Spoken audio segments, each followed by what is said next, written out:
राम और लक्ष्मण की जोड़ी की तरह ही कहे जाने वाले अंकुश राजा, जिनका एक गाना अभी है ट्रेंड कर रहा है, जिस गाने का नाम है जब साथ देवे का न रहे।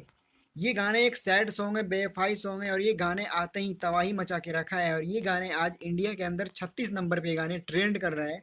तो आप लोगों से निवेदन है कि इस वीडियो को जरूर, इस गाने को जरूर देखें।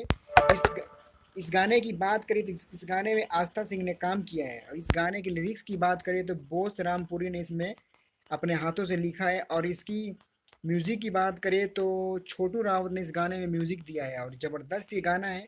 इस गाने को वेब म्यूज़िक से, नंबर वन वेब म्यूज़िक जो भोजपुरी का नंबर वन चैनल है, उस चैनल से इस गाने को रिलीज़ किया गया है।